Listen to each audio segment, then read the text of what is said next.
Hey, it is your buddy, Peace and Harmony with you here today. Much love going out to all the beautiful, empowered harmonizers. We are zooming in and focusing in on a great viewer question to go into a little bit more in depth of what does hyperarousal mean when it comes to discussing a relationship with a psychopath. So, to understand just briefly about the hyperarousal is to understand some qualities of a psychopath. Someone who, has a lack of conscience. They don't have a sense of morality. I mean, literally and figuratively, they don't have that experience in their brain, in their mind, in their outlook, in their perspective. So, these people, even though they look normal, they might be very good looking, highly intelligent, have positions of responsibility. We're talking about everyday people in society. Inside, there are people who are psychopathic, which means the way that their brain works is different from the rest of society.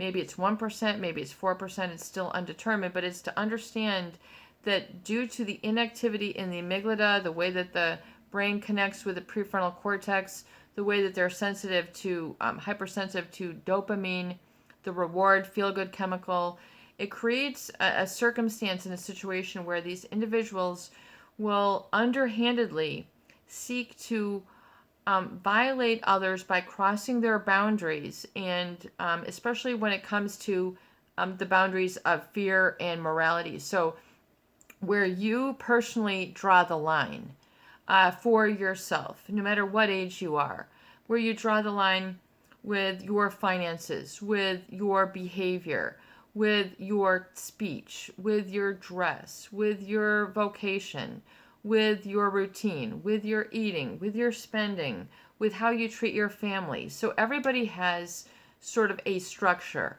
a track, a boundary, meaning this is, but then beyond this is going too far.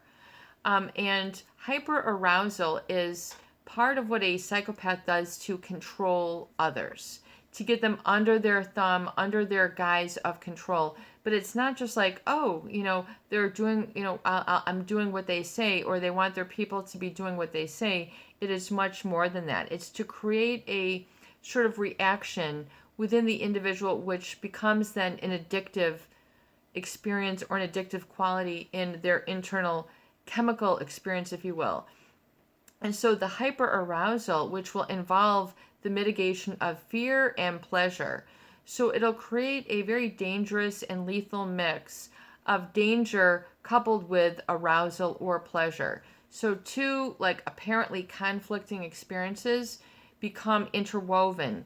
And the psychopath is sort of the mastermind. They're the chemical creator. They're like the mad scientist in the lab room creating this sort of experiment and this sort of in my viewpoint, it creates a unique chemical reaction in the other, which is not supposed to really be combined. I don't think it's in divine order that these, you're being corrupted within by this chemical experience. You're being misled. You're being you're being, you're being sort of violated. But there's specifically in hyperarousal, which means they're going to break others down through repeated conversation, repeated emails, repeated touches that are violation in nature, meaning you should be doing something else. You should have your focus on something else. You should be caring for your children. You should be caring for your job. You should be caring for your sleep. You should be caring for your education. You should be caring for your relationship issues. You should be having something intact and in place. And the psychopath, being the individuals that they are without conscience, look at relationships in a much different way than a usual person who's, oh, this person is nice, funny, etc. I enjoy them, their conversation, we have fun, they're stimulating, whatever it is.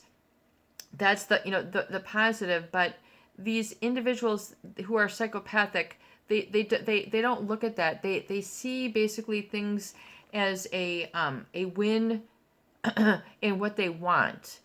So they're going to go after what they want and the win. And this means that something that you're not aware of.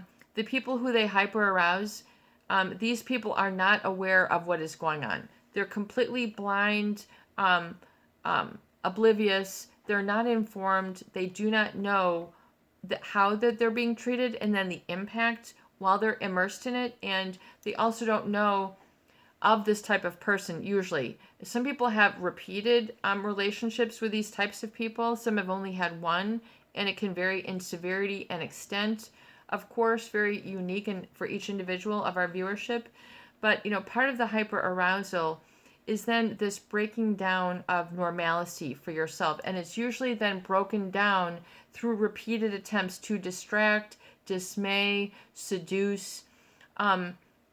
So if it's a female psychopath, always, owning the room, being very seductive, being very just sort of one directional in their talk. And in other words, meaning that they will seduce and then leave others just sort of in a seduced manner. It sounds very strange, or I guess hyper aroused manner, and then not fulfill it, and then continue to stimulate but not fulfill it. So they continue to stimulate, but they don't finish what they've started. They keep this sort of just sort of allure going on, maybe through their looks, the predatory stare. You have to understand that these individuals are different within. They have a completely different chemical content, if you will. If you can look at it that way, I kind of look at it like a beaker.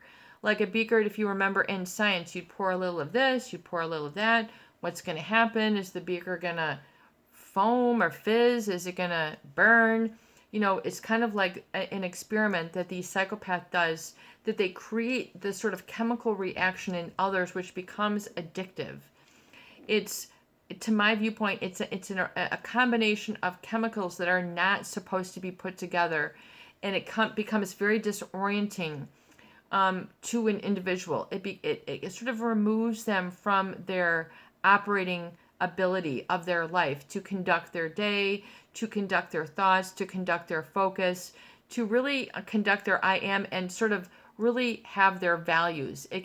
They think that they're going into another dimension of life with this person, but the psychopath has no intention of fulfilling the relationship.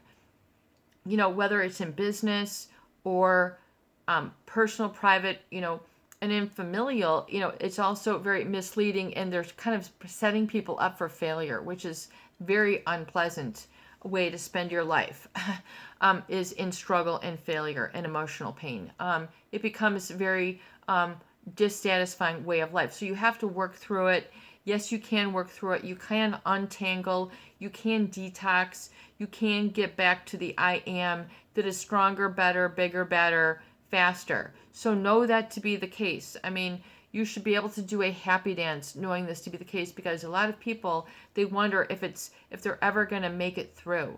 It becomes the dark night of the soul. It becomes very paralyzing, and it becomes like, I don't even know how to solve this or get through this feeling, because my communication is sort of so tangled up based on this hyper arousal. They'll use word salad. They'll say things out of context. They'll use shapes, images, and things to create part of their seduction and create this hyper arousal. So it'll keep people sort of transfixed and addicted to this style of communication, which means, what is next? What do they have planned for me next? Where's our relationship going next? So they have this sort of, holding on to, this, holding on to this precipice. What are they going to say next? What are they going to do next? Where are we going next? So there becomes this degree of like uncertainty and surprise and this element, but what's problematic is that it's causing you to excrete all these chemicals, and you're becoming like super glue. You're becoming addicted to this individual, oftentimes to the loss of many things else in your life, including family, including values, including who you like in the mirror, including how you like to feel about things, including your goals. They might have promised you a rose garden. It's one of these, and then you find out you don't got nothing, you don't got any garden, let alone roses with this person, and they will mislead and then lead you to a cliff, and then you better not keep walking because it's a long fall down.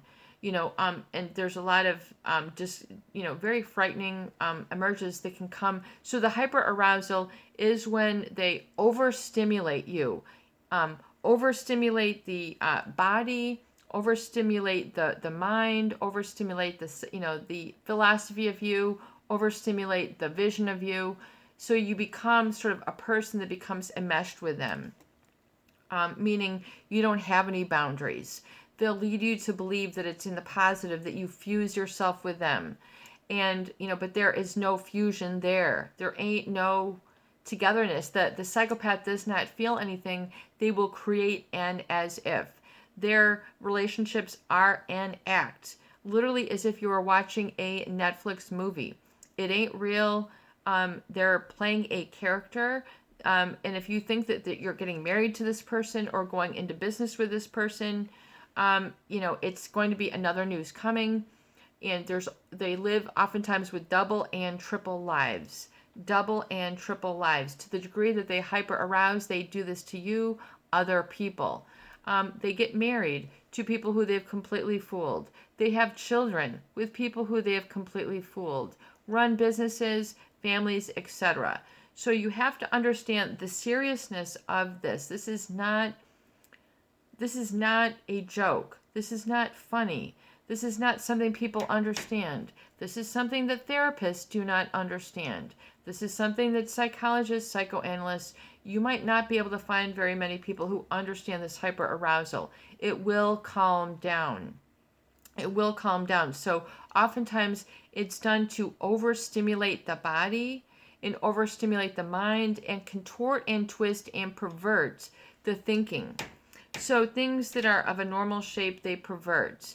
And everything will usually tend to have a sexual overtone. And if that's what they're trying to do, they will hyperstimulate to the sexual or the intellectual or the familial, and they'll test you and see if you're buying into their reality. Oftentimes they don't even say your name. They'll call you by a nickname. Honey, poopy, whatever they call you, booby. I mean, the sweet pea, munchkin, whatever they're going to call you, they'll have this sort of depersonalization, and it will numb you out to the real. And until they kind of, you expose them and you find out that it's been living a lie. So the hyperarousal, which means they break you down out of your normal sort of biorhythm, if you will, and which is connected with your sort of the older part of your brain, the reptilian brain, the limbic brain, the midbrain, and then sort of your automatic processes. So these get undone and you literally get disoriented. And so you have to get reoriented. You have to work on your I am right away. You have to get down to the basics, and you have to work the basics. You will have to calm down. You have to intentionally learn how to calm your body down and to feel safe. And realize that they will break you down through sort of constant poking and prodding. And so and then you give in, and then there's the enmeshment, and then people are, surprised when they up and leave. You basically expose them. You see them for who and what they are. And, the fact that they were not in business with you as intended. They were not in a marriage with you as intended. They were not parenting your kids as intended. This is the outcome. This is what they do. So it is what it is. Have gratitude that you are understanding it now. Have gratitude now that you decided now not to live in a state of hyper-arousal, delusion, or a lie. I mean, have gratitude. A lot of people are not as strong, and they continue to be misled by these types of people, and they will continue for several years until they, will finally expose the psychopath in their own right, find them with whatever it is, that they're hiding, and then they'll know the truth, and then it'll be too late. So don't let that be you. Don't let you be a catastrophe. Develop the ability to calm down and know that your vision will be restored. You need to work on your I am, your astralmations, just I am, and then protecting your energy and your boundaries and your standards and getting familiar with what these is. This is a growth process, but it's very liberating. And then you'll know that you have handled the situation with grace. It might not be easy, but the ease will come as you continue to stay in the flow. So, it's okay to be calm. It's okay to be yourself. It's okay to be safe. These are usually experiential states which you did not oftentimes get to fulfill with the narcissist. I'm sorry, with the psychopath. You might have had moments of silence where you felt, oh, wow, I can be in silence with this person, and that's a very rare thing. So you might need to find that, but find that on your own and protect and secure that sacred space within. You didn't give away everything to this person. You have yourself. You have your feet beneath you. You're having your hands in front of you. Keep your chin up and just know, that it's going to get better. It does take time for the body to sort of recalibrate. But, realize that this is what they do. They engage in these high risk, promiscuous behaviors. They are very impulsive. They don't learn. They do not learn. So if you have a discussion, a fight, it does not sink in. It does not hold water. So put your faith in yourself. Remove the faith. Keep the faith. Really, and keep the flow, and know that it will get better, and calm down and comfort yourself in all ways. It will really truly help. This is your buddy, Peace and Harmony, with you here today, and I hope that the videos do help. Please share, please subscribe, and please donate for more great tools, videos, discussion, and support. It's okay to just be. It's okay to just say, I am.